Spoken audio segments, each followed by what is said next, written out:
مولا مجھے یقین ہے کہ آج کے زمانے میں پھیلی ہوئی بے حیائی اور بے پردگی دیکھ کر آپ کو دلی تکلیف ہوتی ہوگی۔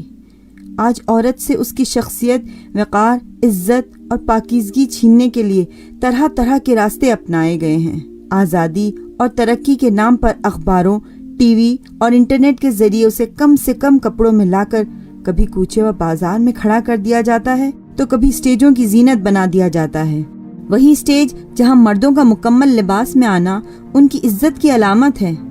کبھی کمپنیاں شہر میں لگی ہوئی ہورڈنگز اور اخبارات، ٹی وی اور انٹرنیٹ پہ آنے والے ایڈورٹائزمنٹ میں اسے اپنے پروڈکٹس کی طرف توجہ جلب کرنے کے لیے استعمال کرتی ہیں۔ یہی نہیں بلکہ جن درسگاہوں سے اسے علم اور پاکیزگی کا سبق ملنا چاہیے تھا، وہاں کے ماحول کو بھی آلودہ بنا دیا گیا ہے۔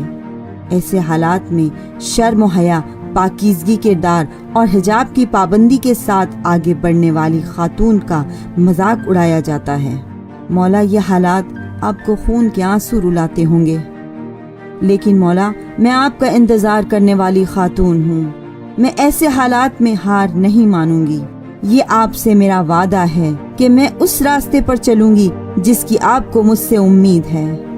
بہت سے لوگ ان حالات کا مقابلہ کر رہے ہیں۔ وہ اس برائی کے ماحول میں پاکیزگی کو بچا کر رکھنے کی کوشش کر رہے ہیں۔ مجھے ایسے لوگوں میں نہ صرف شامل ہونا ہے بلکہ ان میں سب سے آگے رہنا ہے۔ مجھے ان لوگوں کا ساتھ دینا ہے جو ان حالات میں حیا، پاکیزگی اور حجاب کی بھی حفاظت کر رہے ہیں، اپنی گھریلو ذمہ داریوں کو بھی ادا کر رہے ہیں اور اپنی سماجی ذمہ داریاں بھی انجام دے رہے ہیں۔ میں نہ صرف خود اس راستے پر چلوں گی بلکہ دوسروں کو بھی اس آلودہ ماحول سے بچاؤں گی اور آپ کا راستہ دکھاؤں گی۔ مولا مجھے ایک ایسی منتظر نسل کی تربیت بھی کرنا ہے جو اپنی علمی اور سماجی ذمہ داریاں ادا کر سکیں، لیکن میرے مولا یہ بہت سخت راستہ ہے، اس میں ہمیشہ بھٹکنے کا خطرہ ہے، اس لیے ہر لمحہ آپ کی مدد کی ضرورت ہے۔ آپ خدا کی بارگاہ میں آبرومند ہیں۔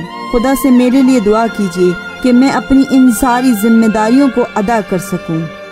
آپ کو آپ کی دادی حضرت زہرا سلام اللہ علیہا کا واسطہ۔ آپ کی دعاؤں اور مدد سے یقیناً ہم کامیاب ہوں گے۔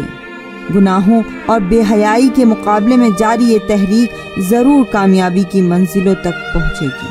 سبیل میڈیا، قرآن و اہل بیت کا راستہ، کامیابی کا راستہ۔